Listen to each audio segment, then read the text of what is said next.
ఎవ్వరు ఎంత దరిద్రానికి దిగజారుతున్నారంటే వాళ్ళకి చిల్లర వస్తుంది మన దగ్గర దోసుకున్న సొమ్ము. కాబట్టి ఎవ్వరు ఏది మాట్లాడితే వాళ్ళ నోరు మురించే ప్రయత్నం చేస్తున్నారు. కరెక్ట్ కాదు, అది మనం ఊరుకోవద్దు. ఆ నార్త్ ఇండియాలో చేసిన చెత్తని ఇక్కడ చేస్తా అంటే తోలు తీయాల్సింది ఈ చెత్త నా కొడుకులకి. ఆలోచించగలుగుతున్నారు.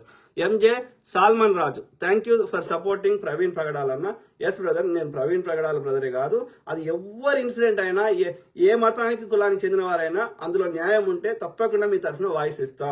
ఓకే, ఈ ప్రవీణ్ పగడాల ఇష్యూ, ఎస్ వాళ్ళు వీళ్ళని నోరు మోపించే ప్రయత్నం చేయడానికి వాళ్ళకి, ఎందుకంటే ఈ ముఖ్యంగా దళితులలో వాళ్ళని 15 to 18% ఉన్నారు, వాళ్ళని హిందుత్వానికి దూరం చేస్తున్నారు అన్న భావన ఈ చిన్నజీఆర్ లాంటి విధవులకు ఉంది. పార్లమెంట్ ఓపెనింగ్ ఎవరైతే వచ్చారో ఆ విధవులకు అంత ఉంది.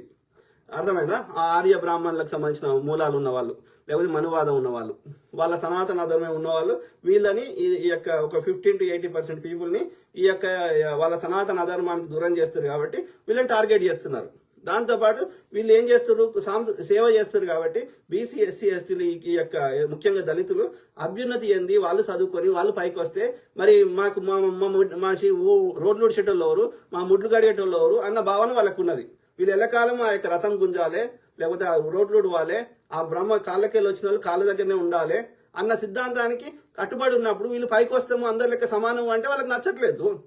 సో ఆ విధంగా వాళ్ళ సనాతన ధర్మంకి భంగం వాటిల్లుతుంది, వాళ్ళ సిద్ధాంతానికి బ్రాహ్మణుడు పైన ఉండాలనే సిద్ధాంతానికి భంగం వాటిల్లుతుంది. కాబట్టి ఈ పాస్టర్లను టార్గెట్ చేశారు.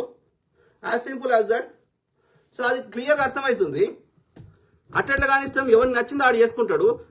నీ సనాతన ధర్మంలో మంచిగా ఉంటే నువ్వు చెప్పుకో, నీకు నచ్చితే వాళ్ళంతా వాళ్ళు స్వచ్ఛందంగా కన్వర్ట్ అవుతారు కావచ్చు. ఇప్పుడు వాళ్ళు ఎవరో పాస్టర్ చెప్తే కన్వర్ట్ అయినప్పుడు చిన్నజీఆర్ స్వామి ఉల్టా చెప్పిండు అనుకో, కొంతమంది అట్లా రివర్స్లో కూడా కన్వర్ట్ కావచ్చు కదా. ఇప్పుడు ఇస్కాన్ అంటే ఒక సంస్థ పెట్టుకొని ప్రపంచం అంతా చెప్తుంటే కొంతమంది కన్వర్ట్ అవుతారు కదా క్రిస్టియానిటీ నుంచి.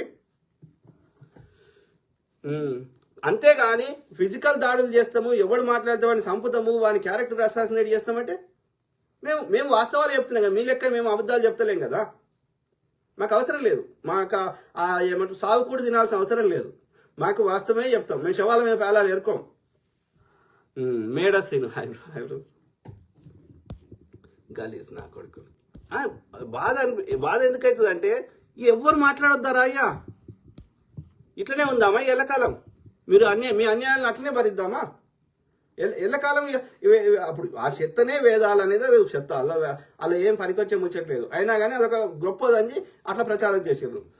చేసి అది ఎవడన్నా బై మిస్టేక్ వాళ్ళు ఏముంది క్యూరియాసిటీ కోసం అన్న చదువుకుంటే వాడి నాలుకలు కోసారు, వాడు వింటే షవులలో సీసం పోసారు. ఇది చరిత్ర వాళ్ళది.